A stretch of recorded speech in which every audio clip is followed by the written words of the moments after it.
welcome everyone to today's webinar. This is the quick start guide to the one-page proposal. My name is David Gates and I'm the Director of Online Education here at GrantStation, and I'll be your host. And today we have Maryn Boess with us to share the 10 simple but powerful magic wand questions at the heart of every single grant proposal. These questions will transform your ideas into clear, compelling, and fundable project plans and jumpstart your grant success. Over her career, Maryn has been an on-staff grant writer, a grants consultant, a grants trainer, a grants reviewer, and since 2006, even a grant maker. This background brings a unique insider's perspective to the practical, inspiring trainings on healthy, successful grantsmanship that she shares with thousands of people each year through Grants Magic U. As a true dual citizen of the grants world, Maryn is the perfect person to help you transform your good ideas into grant proposals. So please welcome Maryn Boess. Hey there, everybody. Hello, hello, hello. I am so happy to be here with you. We have got a jam-packed 90 minutes ahead of us, and I cannot wait to get underway. It's so exciting to see so many people coming from so many places all around the world. And I want to just give a huge thank you to the fantastic folks at GrantStation for partnering with Grants Magic U to make today's program possible. Absolutely free for you, your team, and your community partners. And a big shout out to David for, I know, so capably managing the hosting duties and taking good care of all of you attendees while I just focus on sharing what I came here to share with you today. If this is your first time at a Grants Magic U training, I am waiting for my PowerPoints to advance this way. If this is your first time at a Grants Magic U training, I hope you will pop on over and check out all the other great trainings, tools, and resources that we have to support your in your grants success. And again, it's always a real honor and a privilege to partner with GrantStation in doing exactly that for all of you here. Now, I know it's a very big deal to set aside 90 minutes plus of your very valuable time to invest in a how-to training. And I want you to know that I take that investment very seriously. So here's what you can count on from me in return for that investment. Ready for this? I promise to pull back the curtain for you and your team. And a big shout out to all of you who are here as part of a team and your team to reveal the behind the scenes truth about some big grant seeking myths that may be holding you back without your even knowing it. As David mentioned, I have been a grant maker in grants world for a number of years, as well as many years as a grant seeker right where you are. You'll hear more about that a little bit later on, but that does give me access to the curtain, and it is always so much fun to pull that back for you. So be prepared for some surprises there. I also promise you'll have at least one aha that's going to shift your perspective in a very big way about grants world and your role in it. You will leave with a powerful new tool that you and your team will be able to put together right away. And I mean that right away, wherever you are on your own grants journey, whether you're just starting out or whether you've been in grants world for quite a while. And finally, I promise that we are going to have fun together because I always do. And I want you to have fun as well. So how about we start with a little bit of a warm up? Thank you, all of you, for jumping in the chat and sharing a little bit about who you are and where you are. But I've got a few audience participation questions to get us started. Are you ready? Don't answer just now, but in just a minute, what I'm going to ask you to do is chat in how you would rate your level of grants experience right now, your experience right now in grants world on a scale of 1 to 7. And here's what that looks like. Number 1 is the total grants newbie. You've maybe never even been in a room with a grant proposal as far as you know. You come in thinking that you know absolutely nothing. I assure you, you know a whole lot more than you think you do. And there is no such thing as 0. So 1 is the total grants newbie. I love you all. I love you all. I love you all. If you're looking at a 3, then you're a capable grants practitioner. You've got some experience in doing this, and maybe you've got some success as well, but you also have a whole lot of questions because it certainly isn't clear to you how everything works. If you're a 5, you're a seasoned grants pro. You've been doing this for quite a while. You've got a nice portfolio of success behind you, and you're really up for the challenge of taking another look at what you're doing and how you're doing it and seeing if there aren't some ways that you could even build on that success. And here is my favorite one, friends. This is the total grants wizard. This is Mickey Mouse. Mickey Mouse is my spirit animal. He's hanging around right over my right shoulder behind me there.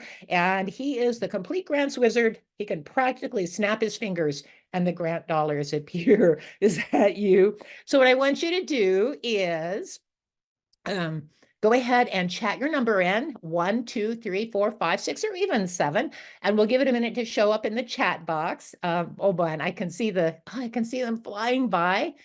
All right, David, what are you seeing? I know not There are a everybody, you lot can all flying get in in. there, and there must be thousands Yeah. and thousands of them. What are you I would say seeing? we see quite a few ones, twos, and threes. There are some four, fives, and sixes in there as well. There were a couple of people who didn't listen to your directions and wrote zero, but Oh, they're not zeros. they But are I would not zeros. say we're pretty evenly split, but maybe a few more beginners than Oh my some of gosh. those experts. I love that so much. Thank you so much. I love that. So lots of total grants newbies and lots of seasoned grants pros and folks weighing in everywhere in between. So welcome, welcome, welcome to each and every one of you. And I promise there is something here for all of you. And hold on, we're going to circle back to the total grants newbie in just a minute or so. So the next question, audience participation again, since we're going to be looking at Grants Magic U's most powerful tool for navigating grants world successfully, and let me just say that I think about what we're doing as a journey through grants world.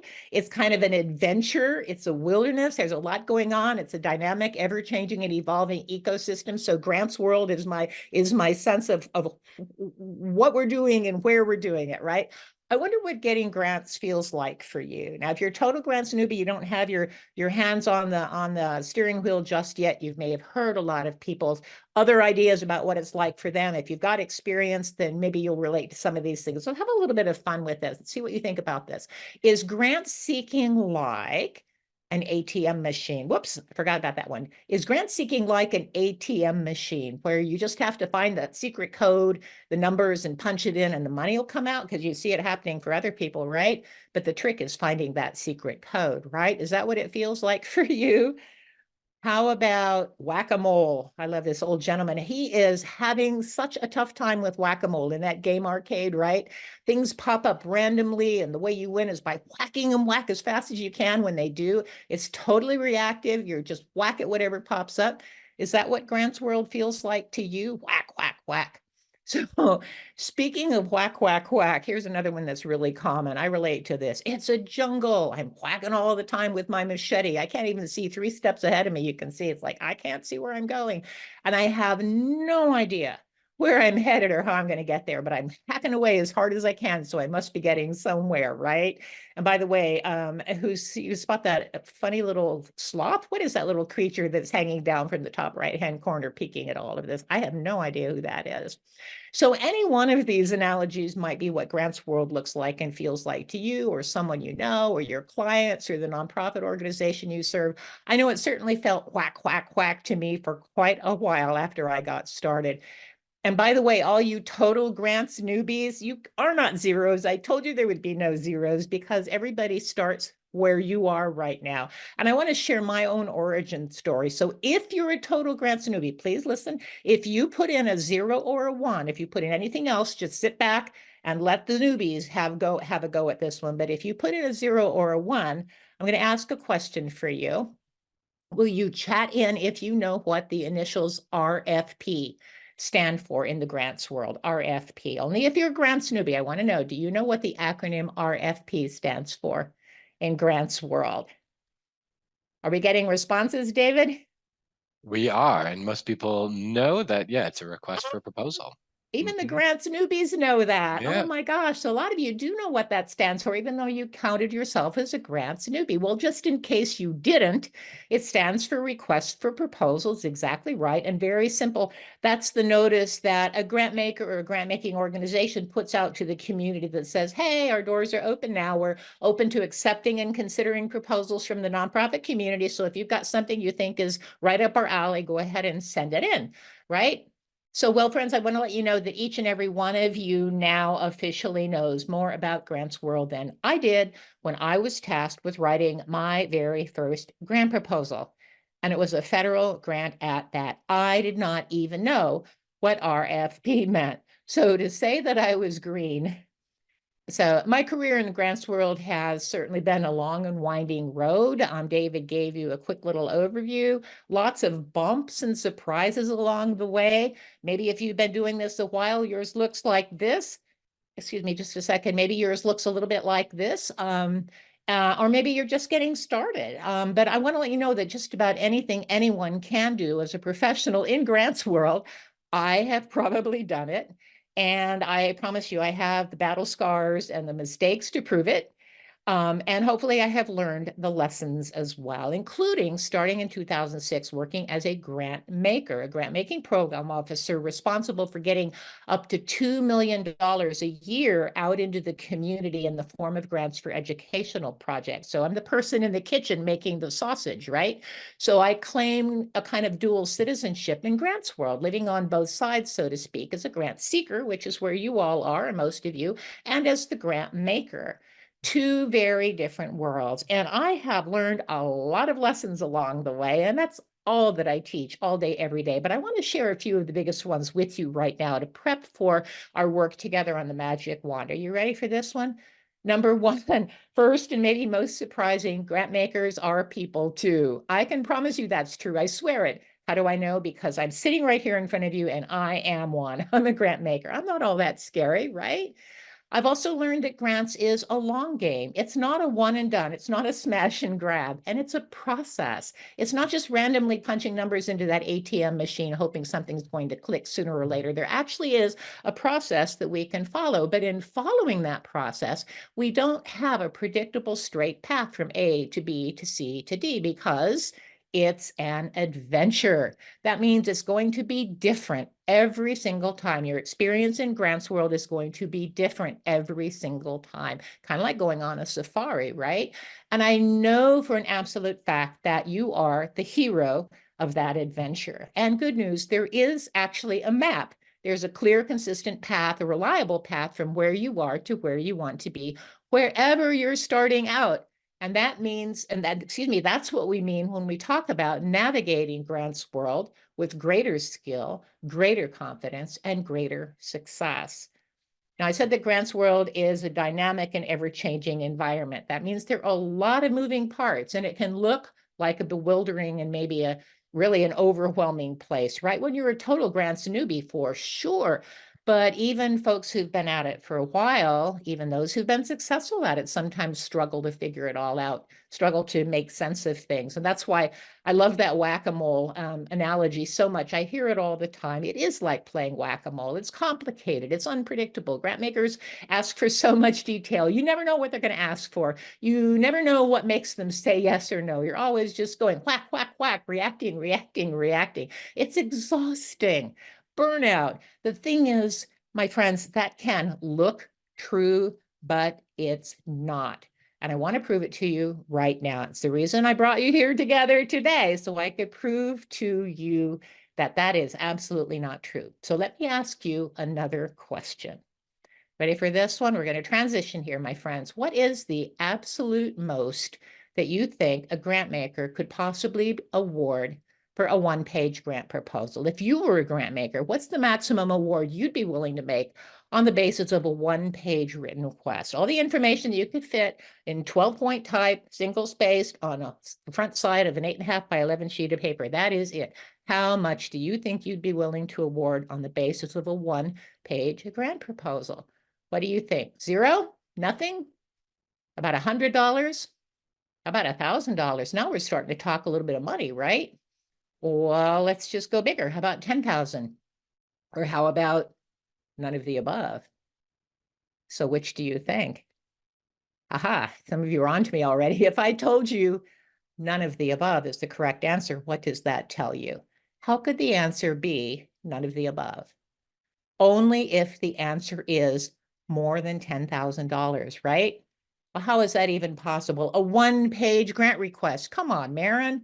Well, it's very possible if you understand magic, if you have a magic wand and know how to use it. Now, please pay attention because I'm about to reveal your grant's superpower. This is the most important thing I'll share with you today. This is your one thing, the golden nugget that I want to make sure you pack into your go bag and take away with you when you leave. We are Grants Magic U, right? So with us, it's all about the magic. A magic wand gives you the power to do what? Transform something into something else. Voila! Well, That's what we mean by the 10 magic wand questions. There are 10 planning questions, 10, that every single grant proposal you ever write must answer in order for what? In order for the funder to make what I call an informed, intelligent, and confident decision about your request. 10 questions, always the same, at the heart of every single grant proposal. And knowing those 10 planning questions immediately takes you out of whack-a-mole mode and puts you firmly in control. So we are busting our first big myth, right? Every grant maker wants something different. Whack, whack, whack. Well, my friends, that is just not true. That is just not true because you have your superpower. You have the superpower of X-ray vision into the minds of grant makers, what they really want, what they really need, no matter how they ask it. So it's the first and the most important step toward transforming your great ideas, and we all have them. You wouldn't be here if you didn't have great ideas, into clear, compelling project plans and proposals that get funded. So who else is a huge fan of The Wizard of Oz? This is my favorite scene from the entire movie. I'm going to channel Glinda the Good Witch for just a moment here. You always had the power. You just didn't know how to use it. I crack me up every time I do that. At Grants Magic U, we call this power your magic wand. The technical term might be a fundable project concept. We call it a magic wand. It looks like this. It's in writing. It's not just walking around in someone's head. It's very brief, 1 to 2 pages. That means it can be read in in 2 to 3 minutes tops, absolutely tops. It represents a preliminary plan, placeholders really for all the detail that is either already in place or that you need to be bringing in that just isn't there yet.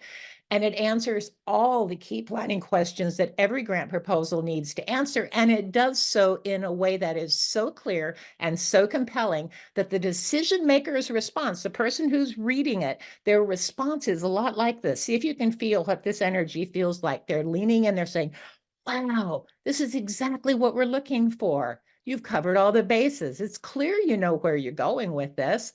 I'm eager to find out more. Now, can you feel that response, that positive energy? Can you feel how they're already leaning into a yes?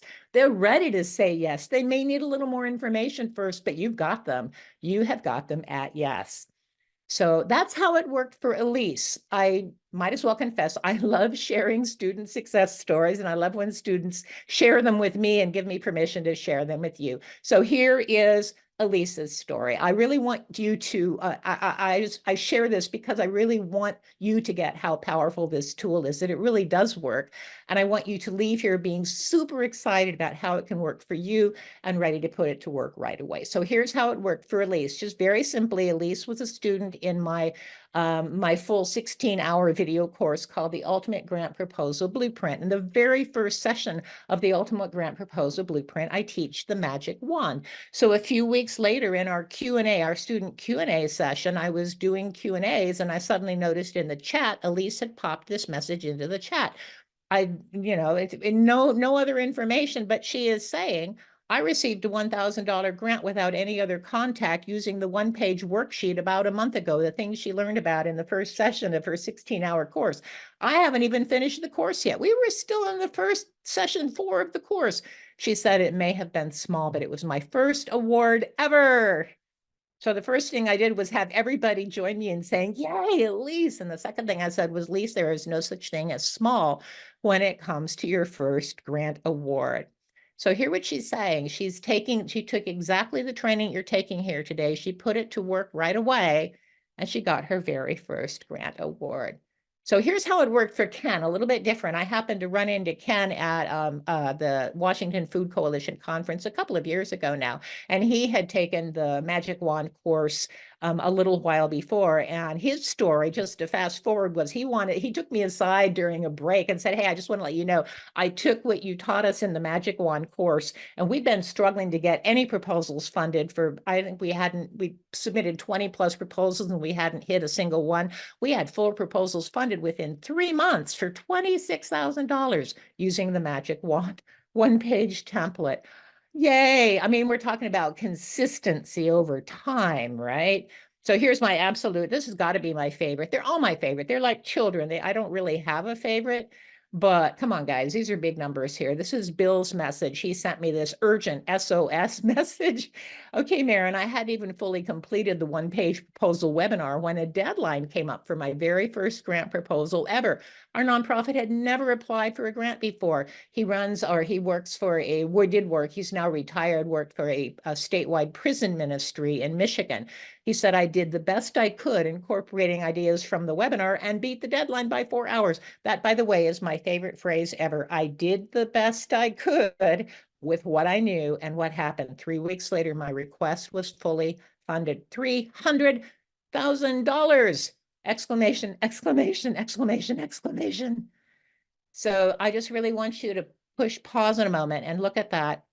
Bill had never written a grant proposal. His organization was well established, but they had never submitted a grant proposal together. He also was taking my longer course. He also still hadn't even finished completely the whole proposal, one-page proposal webinar training. Here came an opportunity. He jumped on it. He didn't wait till he knew everything. He decided to do the best he could with what he knew. And look what happened, guys. 3 weeks. In 3 weeks, not only fully funded, but fully funded at $300,000. And every time I say that $300,000, I always want to stop and say 300 and then insert a mild swear word, $1,000, because the number is just so amazing. So anyway, so who's ready for a little bit more myth busting? If that doesn't get you excited, I don't know what will. Here comes another myth. Grant makers love to work harder than we have to. Grant makers love to work harder than we have to. Friends, that is not true. I am one, and I promise you, we are not gluttons for punishment. We want to work, and we're happy to work as hard as we have to in order to what? Make informed and intelligent and confident decisions about the grants we award. And trust me, please, we love it when the decision is as quick and confident as Elisa's or Ken's or Bill's or any of the dozens and dozens of other student success stories I could share on the basis of what? The information on a one-page grant request. So are you excited yet? Chat in. Do I have you? Yes. Chat in a yes, or send up a thumbs up if I've got you excited here. Yes, Maryn, get on with it. I can't wait to get started on the magic wand. All right, I hear you loud and clear. So here we go. Ready? All right. So this is the first peek of what our magic wand one-page worksheet looks like. If you have your workbook, you'll find this on page 4, and you'll see the page number reference down in the bottom right-hand corner as we follow along. Don't worry if you don't have the workbook printed out. You will have it. You will want to print it out. You will want to have it to do your project work after our session today, but just follow along with what we've got on the screen. You'll do 100% fine. The Magic Wand one-page worksheet does a whole lot of things. Number one, it's based around the 10 planning questions, and I'm going to walk you through each and every one of those 10 planning questions one at a time. It is a planning tool. I developed it years ago as a planning tool when I was sitting down with a new client who wanted me to write grant proposals for them. And you can't just go out and, wave a magic wand and make a grant proposal happen. I needed to know what they had in mind. So this was a way for me to ask good questions to help them surface what they needed to do what? To create an actual plan that we could then turn into a grant proposal. But I soon found out it's a fantastic mini proposal as well, which is the basis for Elisa's story and Ken's story and Bill's story, et cetera, et cetera, et cetera, and lots of other uses that you'll discover on your own, and that I'll unpack for you a little bit as we go along. Here today. So the example in your packet is around is a fictional organization called Literacy Volunteers of Our County. You can just plug in the name of your county. And what we're doing is we are looking for money to support our tutor training project. What does that mean? That means that we've got lots of ways that we help adults improve their reading and writing skills, one of which is training volunteers to be reading tutors and then matching those trained tutors with the adults who want to learn to read and write. And the way it works, just really quickly, is they generally work together for 2 hours a week, one-on-one. And at the end of 6 months, it's a phenomenally successful program. At the end of 6 months, typically the adult learner will have improved their reading and writing skills by by an average of 2 full grade levels. So reading at a 4th grade level when they come in, reading at a 6th grade level when they come out, etc. Really, really phenomenal. The issue is we always have more people who want to be matched with a tutor than we actually have tutors, volunteers trained to be reading tutors. So this project is all about bringing some funds in to train additional volunteers for our reading program. Okay, so so let's just take a look at what this looks like. There we go. On the left-hand side, and again, your workbook is on page 5, you'll see the 10 planning questions all the way down the side, 1, 2, 3, 4, 5, 6, 7, 8, 9, 10, nicely color-coded. That'll become important a little bit later on. Again, we're going to be going through each of those questions one by one while we're here today. And then on the right-hand side is the language that we have come up with around our literacy volunteers tutor training program. And we'll be going through that as well. So what I want to let you know is that I really pulled this language apart, and I'm going to teach you this language because it represents formula that you can use not only to answer the questions, but I'm going to be giving you a formula for how to answer each and every question, how to break the information down, exactly where to put which particular response or which particular statistic or which particular piece of information to get the maximum impact. There's a ton of brain science and psychology involved in how I teach this. So it's not just throwing words there on the worksheet, guys. There is a clear formula that we're going to be going through step by step. But first, a few words about something called mind mapping. Having just shown you that form, I do not want you doing your work on that form. I do not want you trying to fill in blanks. I do not want you trying to surface your most creative thinking by filling in blanks on a form. The blanks on a form will come later. The first thing I want you to do is learn a little bit about mind mapping and use that as the way for you and your partners and your team members to really access information, ideas, insights, and wisdom that are below what one student called first level thinking. Mind mapping is a super powerful way to engage both the intuitive and the rational brain functions together at the right time. So very, very simply what that looks like, I'm just going to do this really quickly, but some of my students just come with incredible success if they just take this little mind mapping detour and use that as a basis for their work. You'll take the focal question, and we give you those questions on our 10-question worksheet, right? And you put that in the center of a sheet of paper, a great big flip chart page, whatever, if you're doing it with a group. And then as you look at that question, thoughts and ideas and responses will come up, and you write them down. You don't sort them out. You don't judge them. You don't say, that's no good, that one will stay. You don't do any of that. Everything goes. And it looks something like this. This is the question you'll start with. This is one of the questions on our 10-question worksheet. I think this is number 8. What resources will we need to do this work? And by the time you have really worked this question through, your mind map might look something like this. So notice what we've done. We just jotted things down, and then we started to see connections between them. And when we looked at what we wrote, we came up with other ideas. Our brain is sparking. It's like a Google search. We send our brains out on a Google search for responses to this question in the center. And then the more responses that come out, the more our brain is actually able to access even more information, more questions, more thoughts, more ideas, maybe than we even knew we had coming in. So just a real quick little touch and go on mind mapping. And here's the deal about mind mapping. It's all about being as non-linear as you can. It's like taking the brakes off. We're writers, right? We think linearly, but when we really want to access our deeper levels of creativity and wisdom, we want to get below that linear thinking. By the way, friends, this is what busts writer's block. There was a little blurb at the bottom of Grant Station's description about this session here today that offered you the opportunity to learn how to bust writer's block. That's it right there. Do this, and then the writing will come. This is the planning. This is the bringing the ideas out, and then the writing will come so much easier because your brain is not struggling to figure out both what am I going to say and what order am I going to put the information in at the same time. This is the what.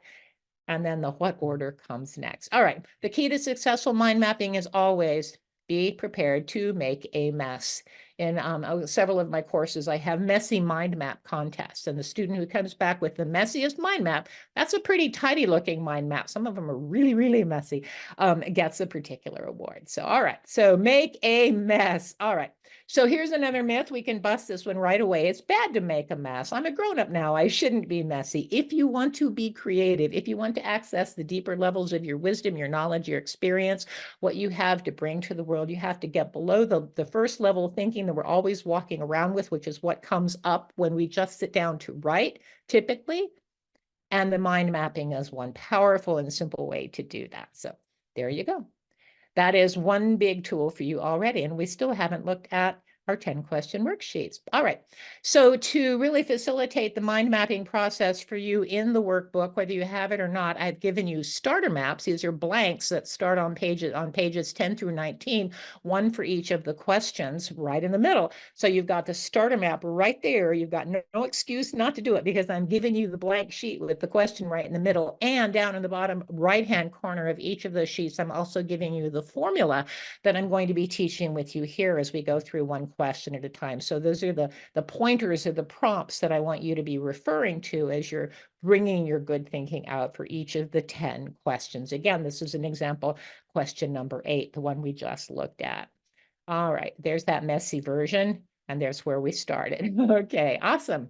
And then to take this even farther, when you've done your mind mapping, I've given you a fill in the blanks template where you have the questions that we're going to be looking at across the top. And under each of the questions, under each of the 10 questions, you've got those prompts, the same prompts I just showed you over here in the bottom right-hand corner are prompts on, you'll see down the left-hand side here. So you'll get the prompts, you'll get the exact language that I use in my example with literacy volunteers in response to that prompt. And then in the far right-hand column, you've got space for your own notes or for your own work for the project that you're working on. So really have broken it down for you guys. It's a really clear fill in the blanks model. You don't just get the questions, but you get exactly where and how to bring in the answers to the questions. I hope that makes it easier. I want to give you the container. I don't want you having to worry about what the container looks like. I just want you to fill that container with your own brilliant thinking, your own brilliant insights, and your own brilliant ideas for how to make your organizations and your communities better. Okay, I want to do that heavy lifting for you and let you do your own creative work. All right, so with that in mind, let's go take a look at question number 1, our first of 10 questions on the Magic Wand worksheet. Question number 1, way up at the top, color-coded, is this. In one sentence, summarize your project idea. Wait a minute, it doesn't say, where do I go for the money? Nope, it doesn't say that. What will you do, where, with whom, when, and why is it important? In one sentence, summarize.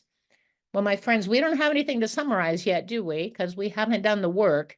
So I'll tell you what, let's set that aside and we'll come back to this question when all the rest of the questions have been answered, because we may actually come up with some surprises along the way that we will want to have everything in place before we actually do our summary. That means we're on question number 2, which is still not, what are you going to do? Question number 2 is, who are you as an organization and what are you all about? What is your mission or purpose? So this is sometimes mistakenly called the introduction. It's not the introduction to the proposal, but it's the introduction to your organization, or as I like to put it, it's the I like that. How can we know that we can trust you? What's your credit statement? How can you show yourself to me, the grant maker, as a credit-worthy organization, a good partner to work with, somebody that we can confidently invest in, right? So that's the underlying question, is how do we know we can trust you? So here's our example, and we will break it down. We can do a quick little read here while I have the whole thing on the screen, and then we'll come back and I'll give you those prompts so you can see how that fill in the blanks prompts model that I just flashed up there for you works. All right, so where did that come from? Where did all that language come from? Well, we started with the organization name. Very first thing I want you to be showing us is, what's the name of your organization? Literacy Volunteers of Our County.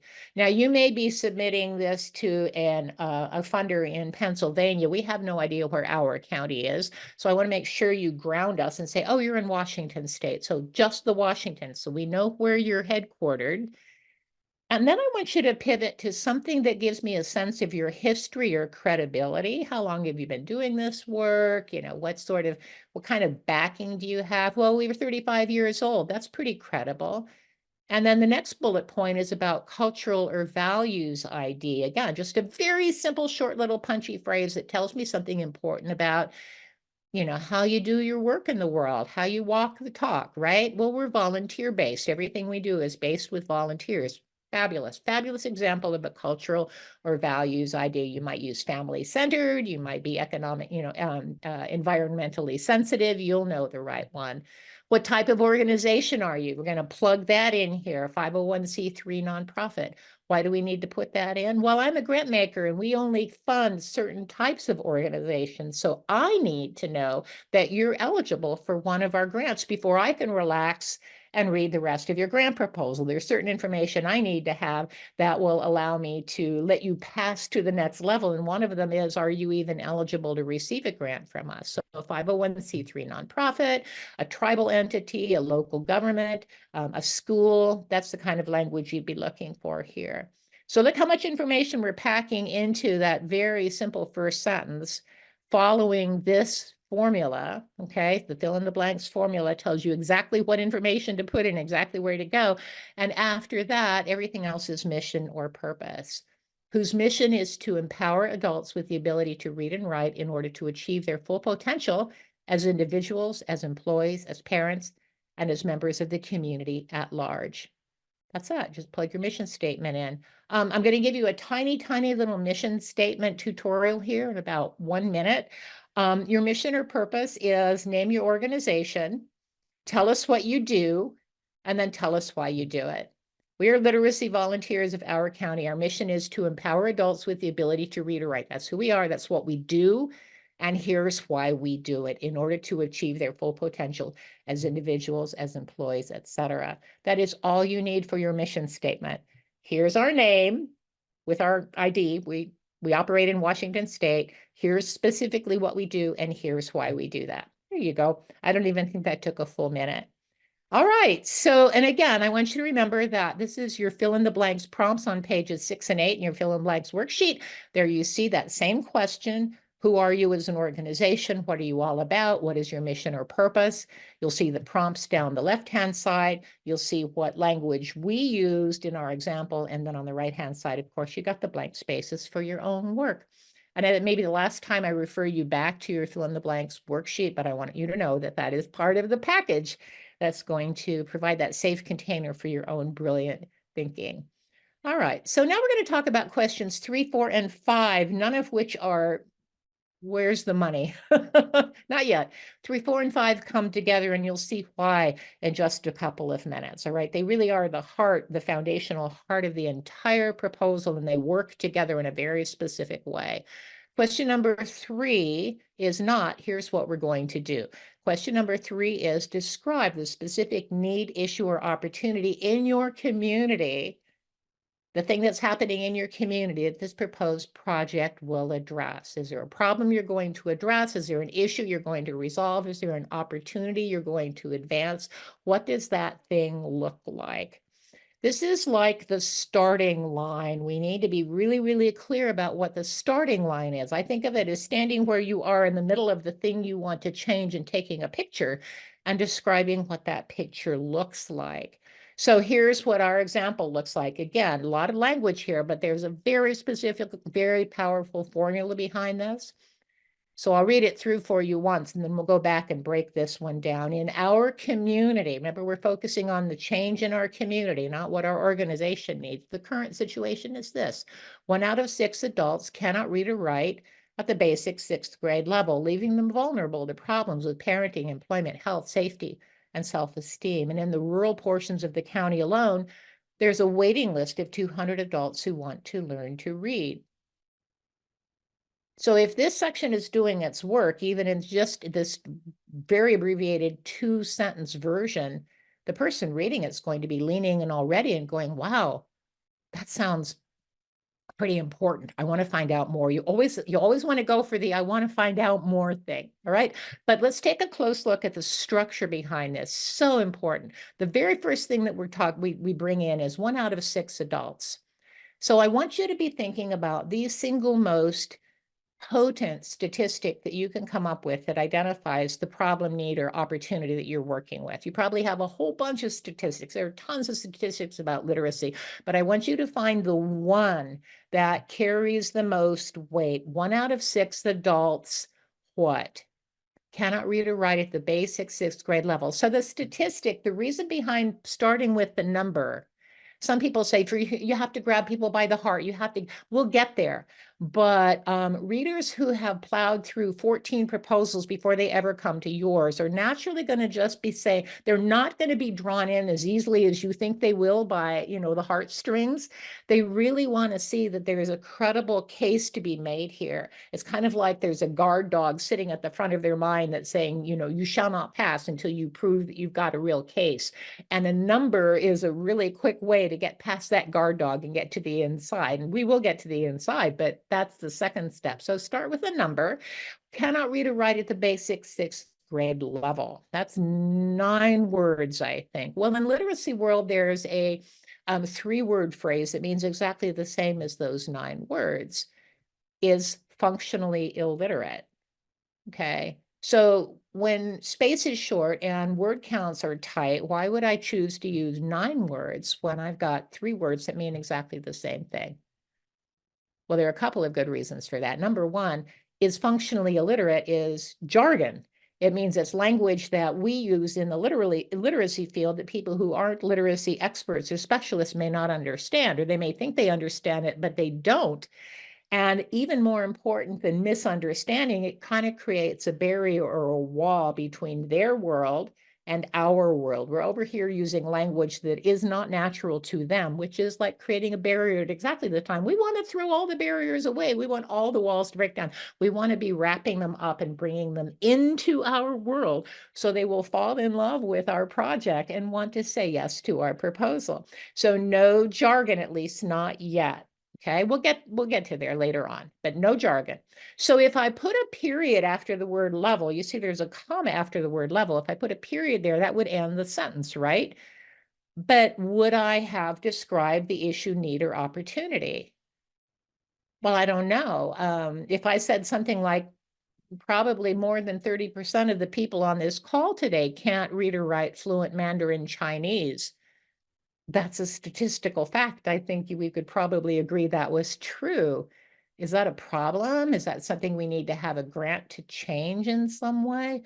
We need to tell the story behind the statistic, and that's what we do in this last phrase. There's a whole lot packed into here that really opens up the human element behind that number, leaving them vulnerable to problems with parenting, employment, health, safety, and self-esteem. Even in this one sentence, we can tell a huge, big story that has the readers going, wow, I can relate to issues with parenting. I'm a parent. I can relate to issues with health. I've got health problems. I wonder how this connects with literacy. So you're bringing it down to a level that makes it real for the person who's reading your proposal. And the last piece is just to bring it down to where you're going to be offering your services. We're doing our work in the rural portions of the county. We've decided to focus on building our base of literacy volunteers in the rural parts of our county where we've had some difficulties with recruiting and retaining volunteers. And in the rural portions of our county alone, there's a waiting list of 200 adults who want to learn to read. So we've gone from the 1 out of 6 nationally down to right here in the community that we're setting out to serve. This is what that looks like. There is so much packed into these 2 sentences, my friend. If we get this right, then we have laid the foundation for a rock solid grant proposal. We can hardly go astray from this point. So question number 4, right, looks a little bit like this. It's still not, now that we've identified the problem, here's what we're going to do about it. We're not there yet.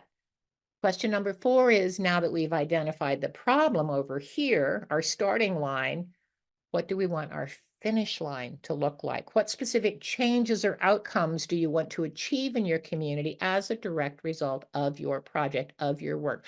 What will be different because you did this work. In other words, what will it look like to succeed? I love that bullet point. What will it look like to succeed?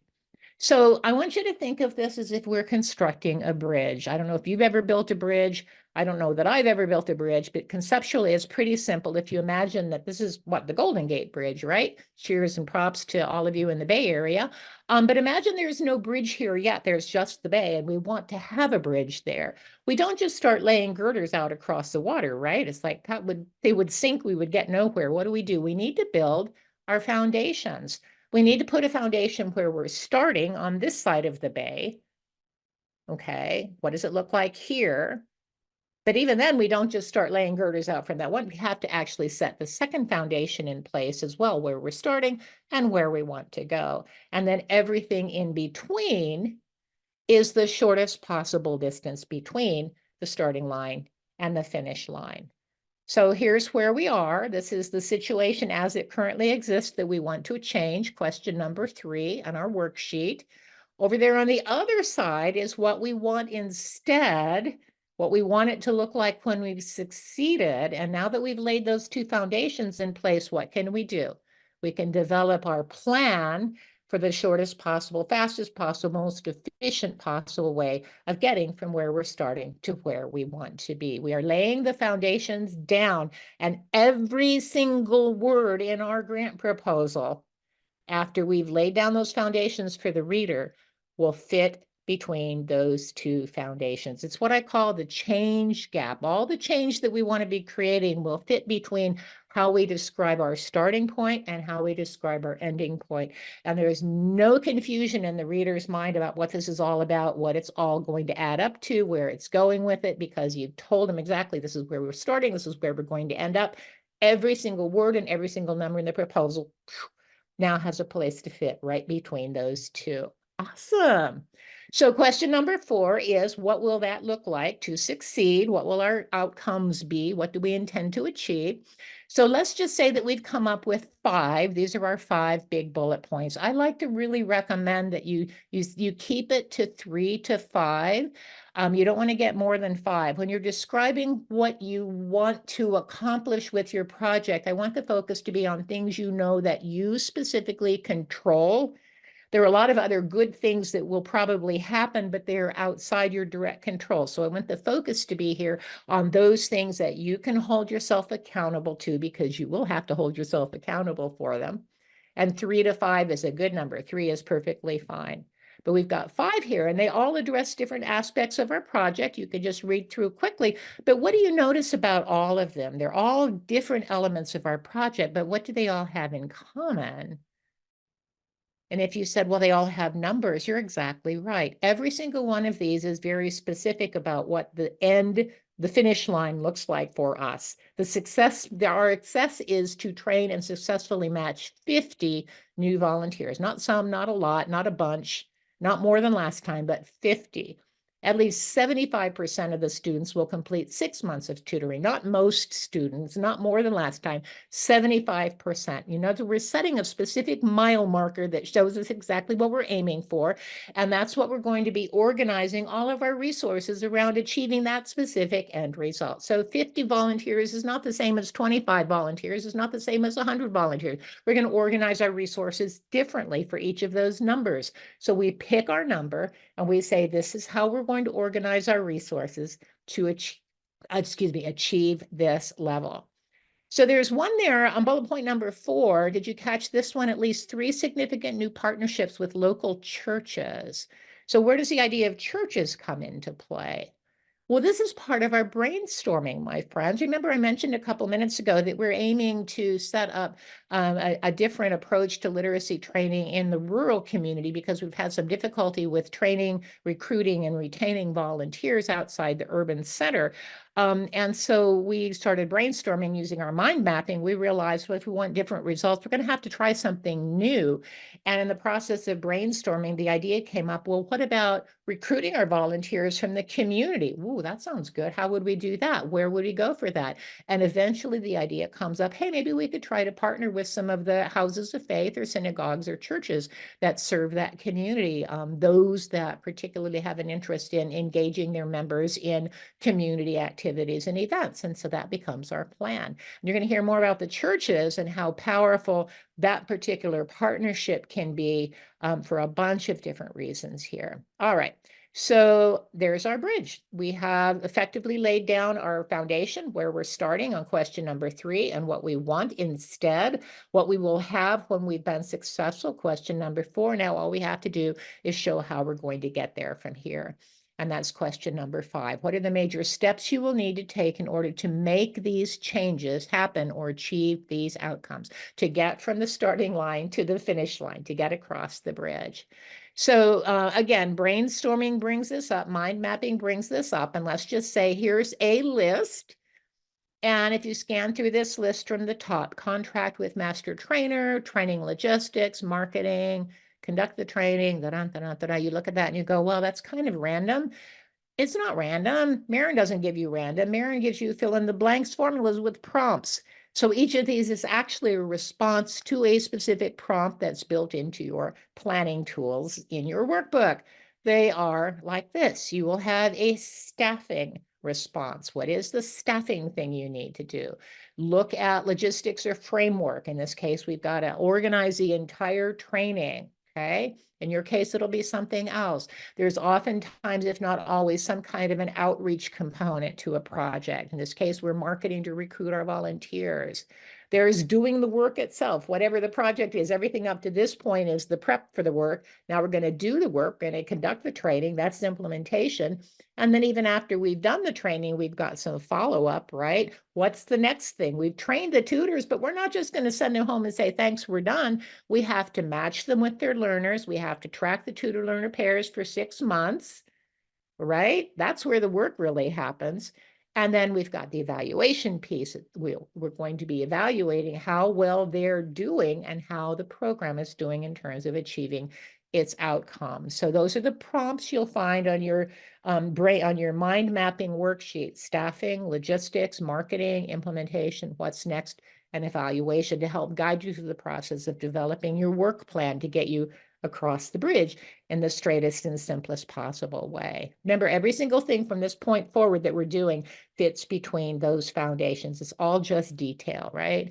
Okay, so here's your fill in the blanks prompts, just to give you another flash there. And there's our E equals MC squared. That's from Dr. Albert Einstein. Just a reminder, this is a formula. I am giving you the formula. This is what works.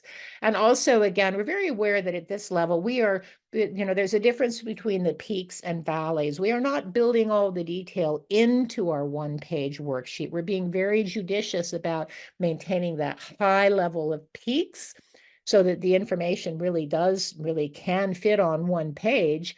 The reader is going to be so confident by the way you present that information that they're going to be saying, oh my gosh, this is fantastic. I can tell they've covered everything. Either they have the detail already and they're just giving me the high points, or they're laying down markers for where they need to come back and bring additional detail in. Either way, I feel totally confident that these guys know exactly where they're going and how they're going to get there. And that confidence, instilling the confidence in the reader, will automatically set your grant proposal way above so many others that we see on a regular basis. So that's our bridge building. Our bridge building is done for now. Now we are going to continue to build in additional detail.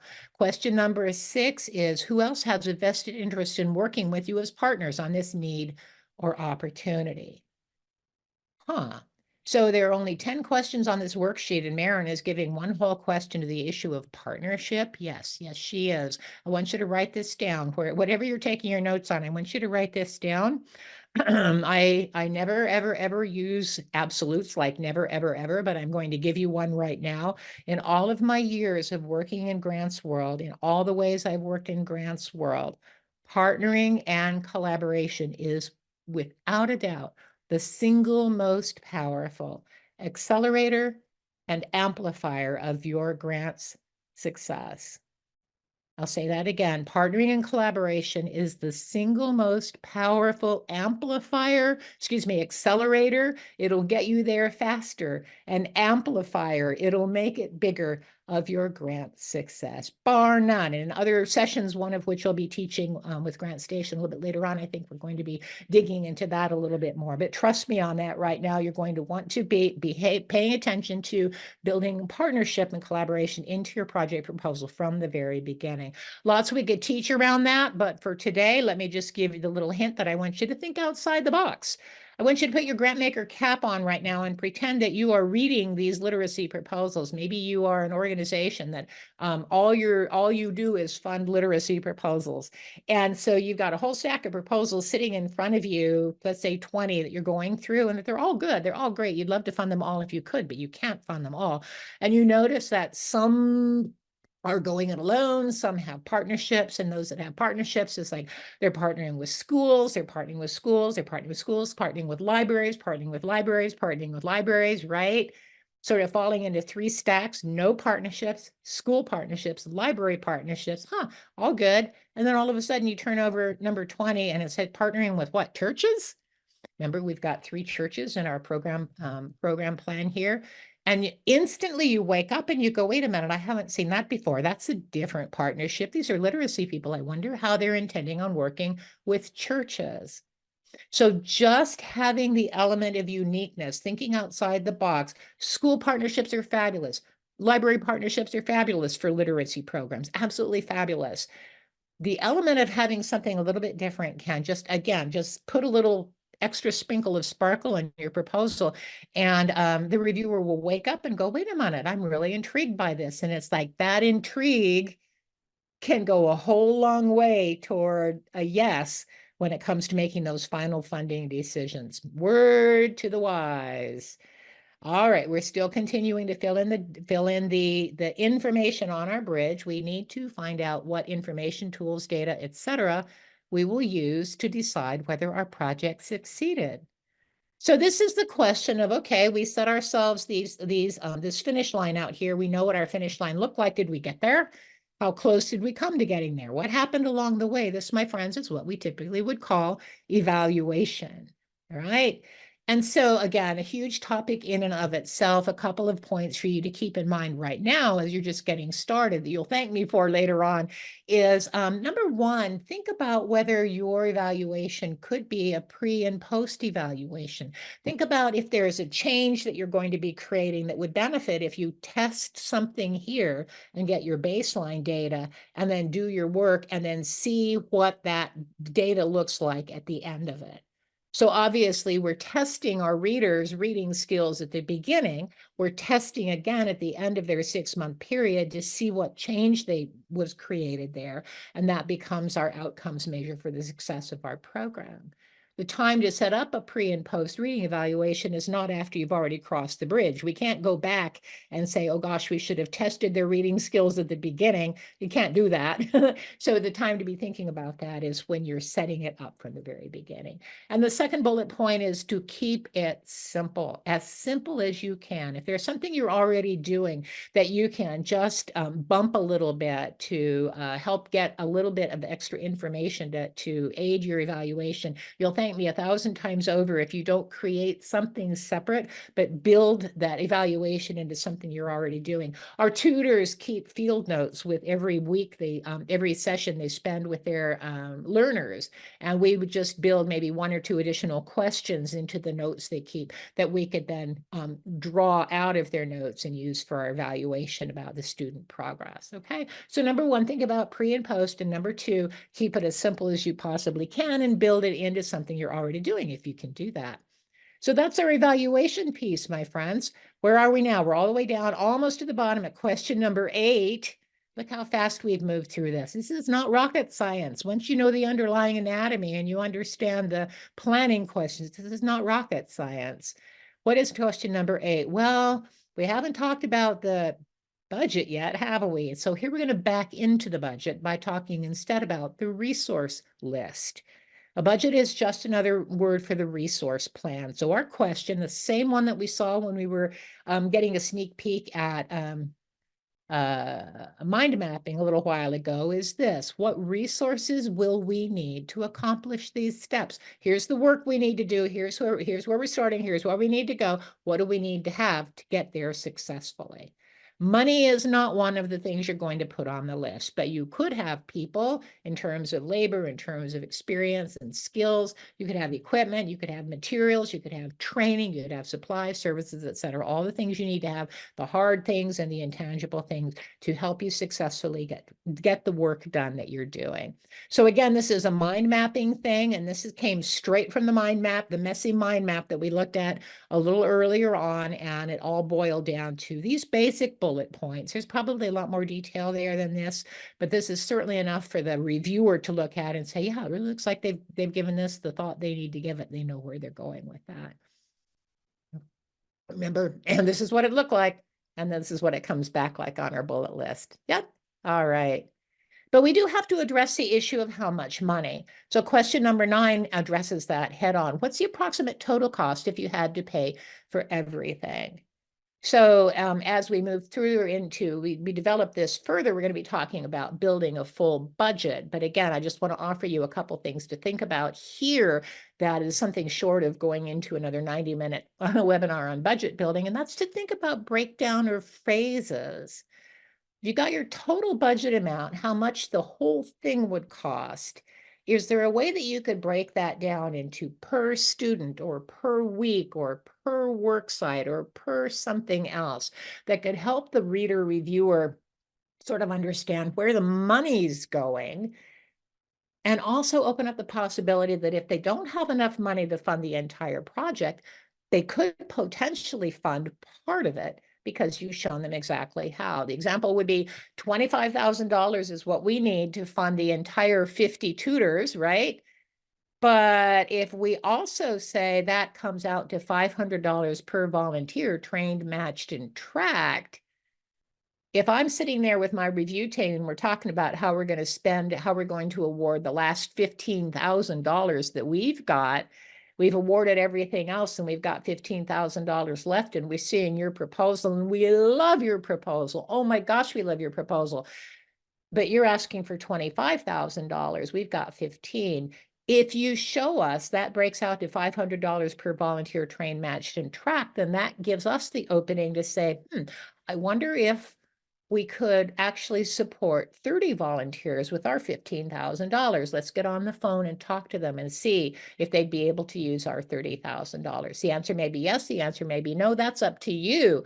But at least you haven't painted yourself into a hard yes or no corner by not showing what a breakout might be able to do for you. So the breakouts are phases: per student, per volunteer, per week, per work site, per whatever makes sense for you, per classroom, etc. All right, so we are circling back to sentence number 1, our summary sentence. I promised you we'd come back to that one, didn't I? Remember this one? Now that we've done the work, now that we've done the planning, now that we've brought some additional elements in as we've gone through the process, now we know what we're here to summarize. Summarize your project idea. Who are you? What will you do? Where? With whom? When? With what resources? And why is it important? Now we have all the detail we need to answer that question and construct our summary.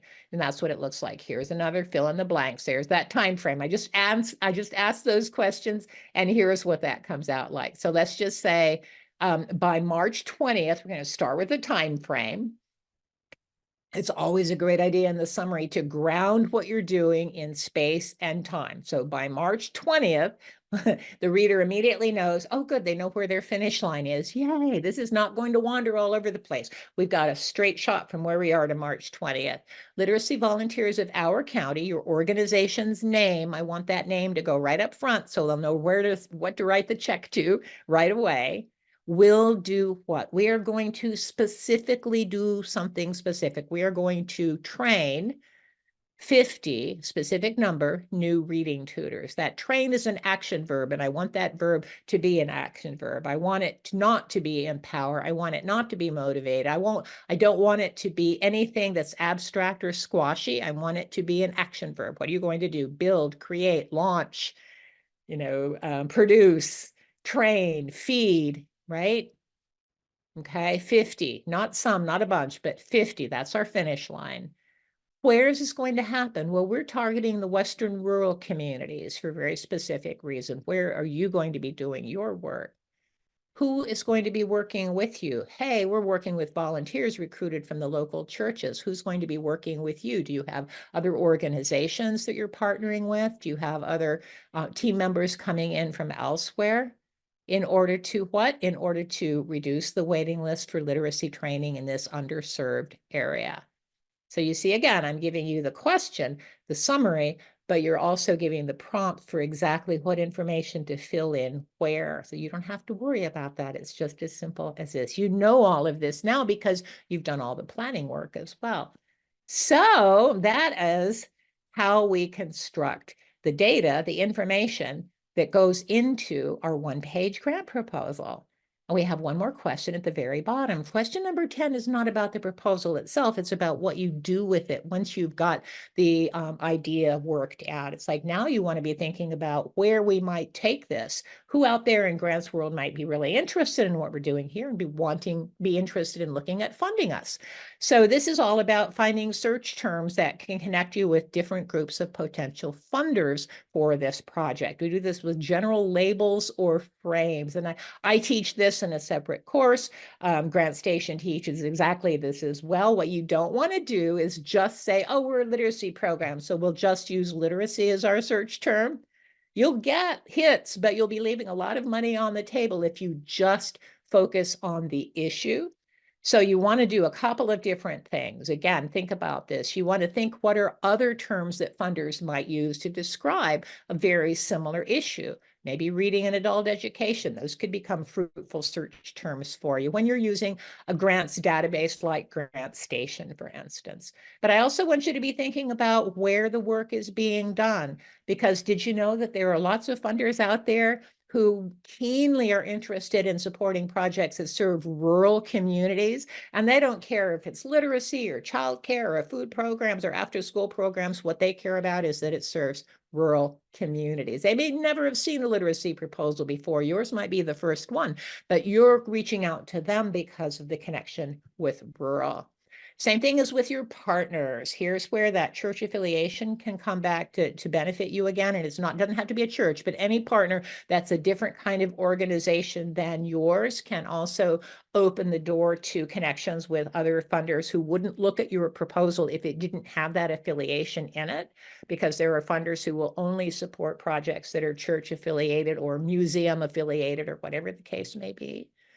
I want you to be thinking about the downstream impact. Hey, literacy impacts our ability to be good parents. Hey, literacy impacts our ability to be safe and good employees in the workplace. So funders that are specifically focused on parenting skills or workplace skills may be very happy to see your literacy proposal, because you can make the case that literacy and parenting and workplace skills are directly connected.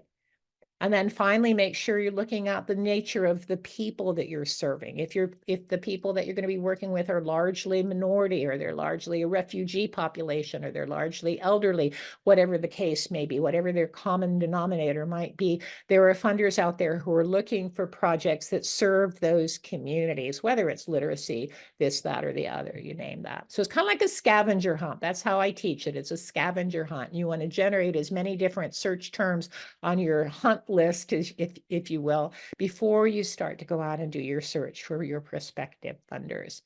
So that is it. That is the magic wand one-page worksheet. All the things I promised you about that, about as fast as I've ever gone through all of that. And I hope that it really landed for you exactly what this is all about and how powerful it is. We have, I just really want, I cannot tell you how many times, I just want you to know, follow the formula. Trust me, trust me, trust me, trust me. I'm not only giving you the roadmap here, I am just showing you step by step exactly what information to go. Think of Bill, $300,000 in 3 weeks, and know that the formula works. It absolutely works. So one more little hit from our friend, Dr. Albert Einstein. Follow the formula, he says, bless his heart. I don't know where I got the notion that I could do that I could do impersonations of Glinda the Good Witch of the North and Dr. Albert Einstein, but When I've got an audience, who knows? So we have covered a lot of ground, and we're kind of rolling around into our question period here. But let's pull back a little bit and take a look at where we are. Make sure that you've got a good map of where we've come and where we are right now. So we start with our good idea, right? We start with a good idea. Hey, why don't we train more literacy volunteers? And we do what? We mind map using the questions and the prompts that I've built into your workbook here. What do we do? From there, we compile our mind map ideas into our one-page template, the magic wand, our great big huge, right? We've got the fill in the blanks formula that goes along with that as well. You remember that? Your grant superpower? Knowing the magic wand questions is the first and foremost step, first and most important step toward transforming your good ideas into clear, compelling project plans and proposals that get funded. That is your magic wand. You absolutely have that. Ta-da! Voila! Everybody wave your magic wand around because you got it already. Go ahead and wave it around a little bit. I love seeing hearts and, oh, look at that, a little celebrations popping up on my screen. I love that so much. Thank you. Oh, Zoom has gotten so much more fun in the last few years. But make no mistake, we're having a lot of fun with this, but make no mistake, the magic wand is without a doubt and beyond question the single most powerful tool I have ever worked with and have ever taught. The most powerful tool I have to share with you ever. Everything we teach at Grants Magic U comes out of what I'm teaching you here today. It all ties back to and comes out. And I am thrilled to have had the chance to share it with you here today. But I want you to take another look at your superpower. Knowing the magic wand questions is what? The first and most important step. It's the first step, but it isn't all there is. So going to the next level means taking the magic wand template and turning it into something we call the master proposal blueprint. That's a fancy name, right? What does that even mean? Well, it means that I want you to think of the magic wand as a starter kit, okay? The magic wand builds the framework. It's the underlying anatomy, the bones of your project idea, right? Now we take exactly that same framework and we just add detail. We're building on exactly the same 10 planning questions and we're bringing in the detail that really gives our great idea shape and substance and brings it to life. The detail that turns it into a full-fledged plan, peaks and valleys. Now we're bringing in all the detail from the valleys. So on pages 20 through 24 in your workbook, you'll see exactly what I mean. I've actually given you our sample master proposal blueprint for our literacy volunteers of our county tutor training program. It follows along exactly with the example that we just shared on the magic wand 10 questions. Exactly. And okay, great, you're saying, but so what, Maryn? I know I need to write the dang proposal. Absolutely true. Well, here's the so what, my friends. This is where it just becomes incredibly magical. Yes, the level of detail that you brought together for the one-page grant proposal as a mini proposal, as a introductory letter, a letter of interest, a letter of inquiry, a letter of intent, a letter of proposal, that is all the detail you would need for a one-page proposal, which is generated at last count. And I'm willing to believe somebody out there has gotten more than Bill's $300,000, but I haven't heard about it yet. So if you know somebody who has, let me know. But once you brought in the detail and once you've created this narrative, this kind of narrative that you see on the screen in front of you, once you've done the deep thinking and you've structured the information and you've crafted the language to create your master proposal blueprint according to the underlying framework of your magic wand template, you can use that blueprint text again and again and again to pull from it exactly what you need to put a grant proposal together for what? For funder A, funder B, funder XYZ, and any other funders that you may find when you go out and do your funder search for your project. No more whack-a-mole, no more overwhelm. You aren't waiting for a funder's RFP to set you in motion. You're crafting your own plan, your own vision independently of anyone else's guidelines. And when the right opportunity does pop up, voila, like magic, you're not whacking at the mole. You've already done the heavy lifting. You've got the hard work behind you. You're already ready to craft your A+ grant proposal for funder A, B, or XYZ, just pulling from the information you've already developed and get it out the door on time. So, whew, you can tell I'm just like, I am so excited sharing this with you. Remember Bill and Elise and Ken? I want to share one more success story with you. This one is from Matt Nash. It was a Facebook post in the Grants Magic U Facebook group. Take a look at what he says here. I love this. Again, it's just a real affirmation that this works. He says, he's talking about his agency provides early intervention services. He says, I had an unusual experience. It's not all that unusual, really. That his agency provides early intervention services for kids with developmental issues in Washington State. They recently applied for a $10,000 grant for their autism program and then got an award letter for $15,000. He says the funder's fiscal budget was coming to a close. They had some additional money to give. The funder said because our reimbursements are so low, they not only funded our grant request, but gave us the $5,000 they had yet to fund from their annual budget. And what I love and what I really want you to see is that bottom paragraph that I've highlighted. This is the only time I've ever gotten a bigger reward than what I was seeking. Thanks to Grants Magic U and the Magic Wand for teaching me the skills necessary to express our need clearly, show the funder how they can help solve the problem and what the results would be for our kiddos and our community. Now, if that last sentence isn't a perfect description of a vision bridge, I don't know what is. Teach the skills to express our need clearly. That's question number 3.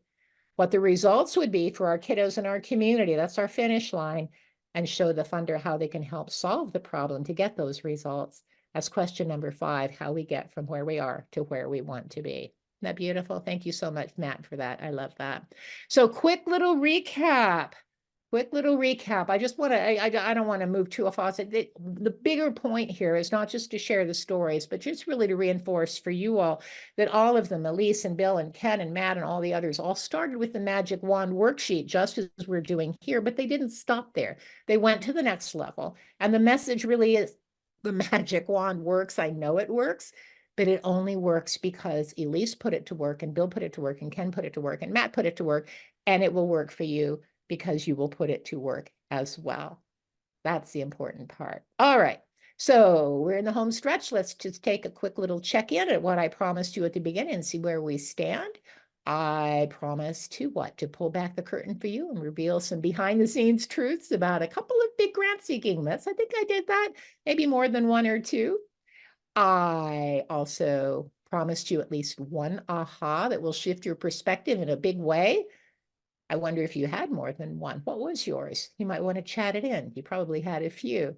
I promised that you would leave with a powerful new tool that you'll be able to put to work right away. And I mean that right now. There's no reason to wait. And you got that big time. The Magic Wand is the single most powerful tool we teach, the core of our entire Grants Music curriculum.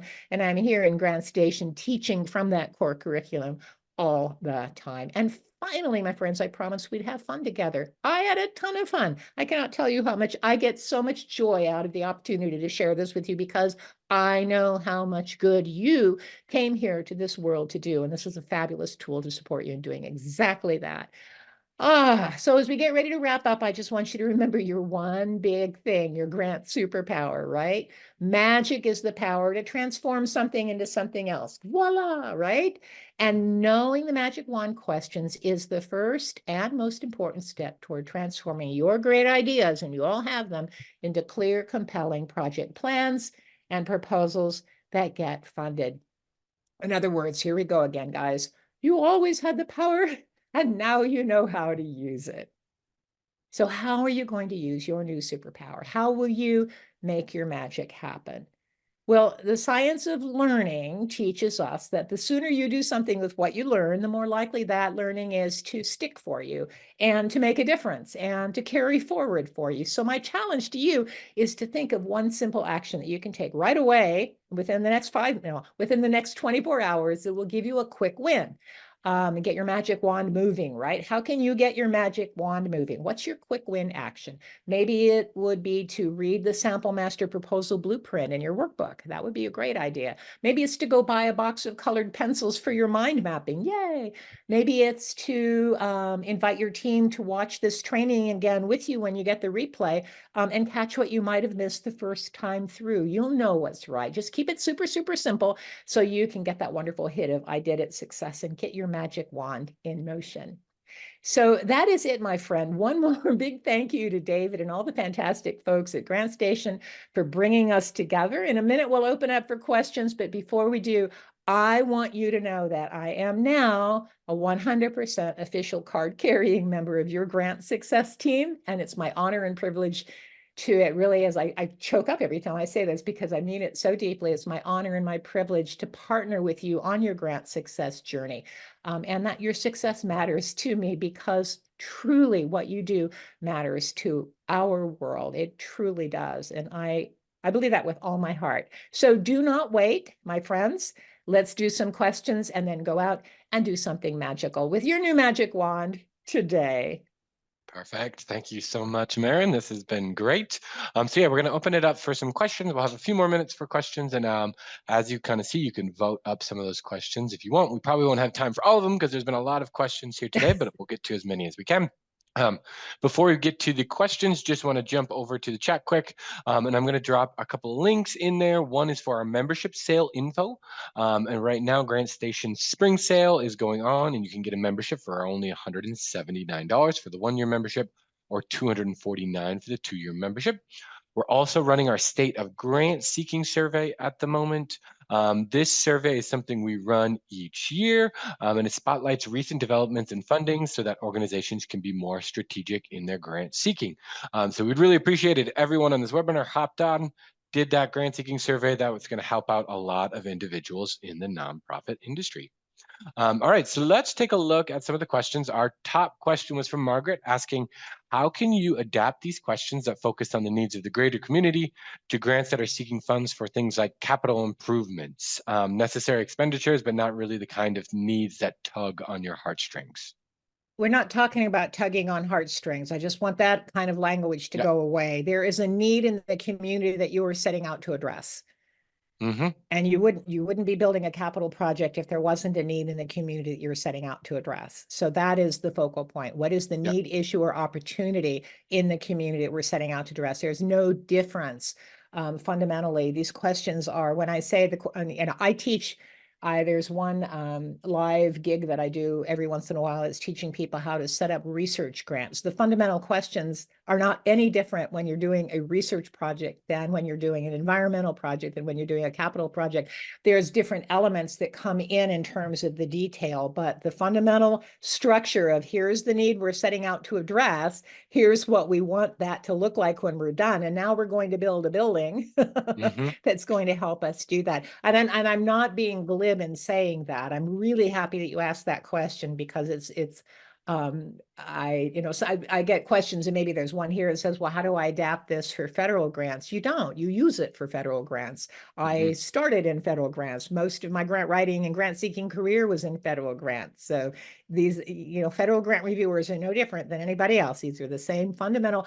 Bill's $300,000 award was a federal award. Okay, I Mm-hmm. didn't mention that, but that was true. So yeah, I'm so glad And you asked that would you say question. the same thing for about art organizations? Because there was another question in there saying that. Yeah, art. See, this is like I wanted to, and I again love that you came back to this because we think in terms of needs or problems, but notice that my language is issue, need, or opportunity.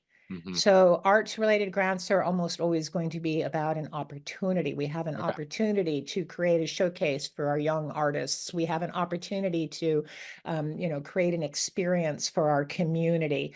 And we don't, and when we're working with arts grants, a couple things to remember is number one, you're only going to be submitting your proposal to funders who understand and support the arts. So you Yep. do not need to persuade them that they should understand and support the arts. They do already. And number two, you don't need to manufacture a social problem. So you can have a problem because you believe that funders only make grants to problems. Just ignore all the funders who don't support arts and focus on the ones who do. It's not fundamentally different. It's just that I teach this a lot as well, that it's just the shift between thinking about here is where we are right now. We have an opportunity to bring this new thing to the community and create this new experience for the community. And here's how that would work, how we would go about doing that. So it's a different framing. Some of the, and I guess it's possible that some of the fill in the blanks prompts you would need to play with and be a little creative with to fit your specific needs in an arts type proposal. But I've worked with tons of arts organizations using exactly the same template. So thanks again, very, very much Yep. for Perfect. yeah, for answering that great question. There was Yay. another question from Rachel, and you kind of covered this a few times, but it was upvoted a lot. Do you consider the one-page proposal the letter of inquiry? It certainly can be. One of my favorite stories was a woman who got in trouble. She was a grant writer for a domestic violence shelter in Arizona, and she got in trouble from her board because she was submitted a letter of inquiry. She was prospecting for new funders. She was new to the organization, and she wanted to expand their grants research. And so she used the one-page template to create her letters of inquiry that she was just sending out to funders they had never worked with before, saying, this is something that we're doing. If you're interested, let us know, and we'll be happy to send you a full proposal.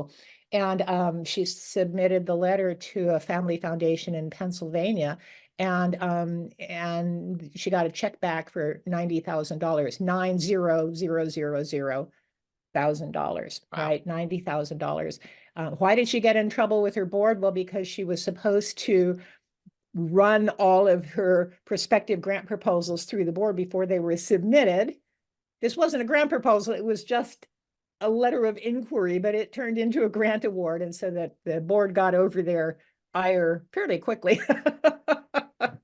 But yes, I just use that as an absolute true story that the exact, sometimes you can send it as the form, but it's super easy just to translate the information over to letter format. Easy peasy. You got everything you need Hmm. there to do exactly that. Yeah, Yeah. makes sense. Then Amanda asked, do you recommend doing the mind mapping first and then fill in the blanks? Yes. Cool. Perfect. Did I Easy. not make that? I thought I made that Yeah, point no, I pretty think so clear. too. I thought I Um, made that point pretty clear. and then Kathy asked, how do you answer questions such as number 2 when you are a new organization or a startup and you don't have a reputation to lean on? Where does your reputation come from? You need to have credibility. Where does your credibility come from? I love that question because I work with startups a lot. Number one, you can have partners that are working with you. So you can borrow the credibility of your partners. In this project, we're going to be partnering with this this organization, et cetera.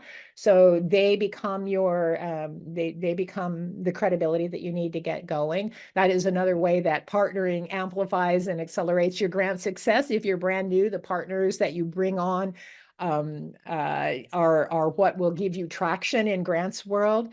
And another way, in addition to that, is just what is the credibility of the leadership in your organization? We collectively have 120 years of experience in, food security, food insecurity issues in the community.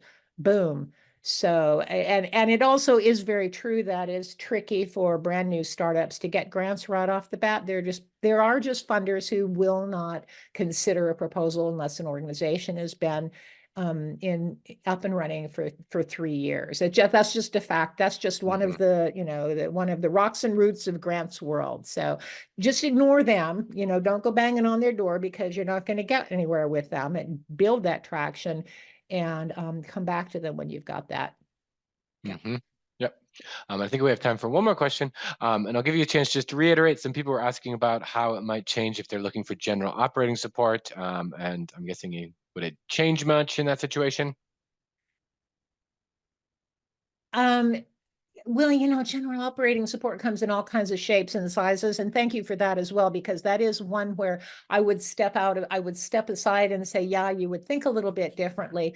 But the only big difference is that instead of promoting a project, you're promoting all of the work that the organization does. So the thinking there just shifts from here's this project to train 50 new tutors to we have specific needs. I mean, generally general operating support sounds like you're just asking for money to do whatever you want with, but you pretty much do need to actually put a resource plan together, what we would use the dollars for and how much they were. So it doesn't shift in that way. In order for us to continue doing our work, and here's our work, and here's the great work that we do, this is what we're going to need over the next 3 to 5 years, and that becomes your finish line. If we had these funds in 3 to 5 years, this is what we would be able to do, not in our organization, but to expand, extend, and strengthen our ability to serve the community. So the shift there is also just to avoid focusing on what our organization needs and instead focus on, here's what we want for our community.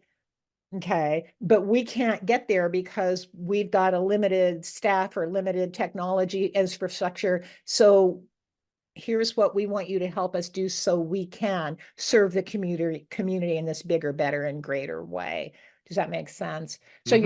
you're still applying the same kind of thinking, and you're just expanding it a little bit to focus on the organization as a whole, serving the community as a whole rather than on a project by project basis. Yeah. Excellent. So I think we have time for one more question.